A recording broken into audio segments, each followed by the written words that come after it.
ડાંગમાં સૂર્યમંડળ આધારિત ખેતીથી આદિવાસી ખેડૂતોને નવી દિશા મળી છે। ઓછી જમીનમાં વધુ ઉપજ આપતી સૂર્યમંડળ આધારિત ખેતી ડાંગ જિલ્લાના નાના અને સીમિત જમીન ધરાવતા ખેડૂતો માટે આશીર્વાદરૂપ બની રહી છે। જિલ્લાના મોટાભાગના આદિવાસી પરિવારો માટે ખેતી આવકનો મુખ્ય સ્ત્રોત છે, પરંતુ ઓછી જમીન, પાણીની અછત અને પરંપરાગત ખેતી પદ્ધતિને કારણે ખેડૂતોને પૂરતી ઉપજ નથી મળતી।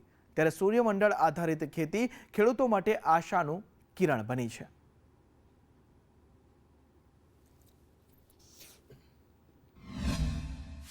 એક સૂર્ય આધારિત પ્રાકૃતિક મોડેલ ફાર્મ બનાવ્યું છે। એ આ જે વિચાર જે છે એ આગા ખાનના અહીંયા ખેડૂતો પાસે કરાવ્યું છે, એને ધ્યાનમાં રાખીને આ જે છે એ મેં પણ બનાવ્યું છે। અહીંયા એમાં જે છે 3 લેયર બનાવવામાં આવેલા છે। એક લેયર છે તેમાં શાકભાજી કંદમૂળ આવે છે, એક જે લેયર છે એની અંદર લીલા શાકભાજીઓ આવે છે, અને ત્રીજા લેયર જે છે એની અંદર જુદા જુદા રીંગણ છે, ટામેટા છે, મરચાં છે, કોબી, ફ્લાવર, બ્રોકોલી વગેરે કરવા, અને છેલ્લે જે આવે છે એની અંદર જે છે એ વેલાવાળા પાક અને મકાઈ મેં લીધેલા છે।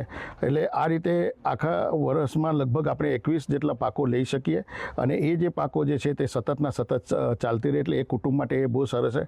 જે અત્યારે આપણા નરેન્દ્ર મોદી સાહેબ જે આત્મનિર્ભર ભારતની જે આખી મુહિમ ચલાવી રહ્યા છે, આ ચોક્કસ એક આત્મનિર્ભર માટે થઈ શકે એવું છે।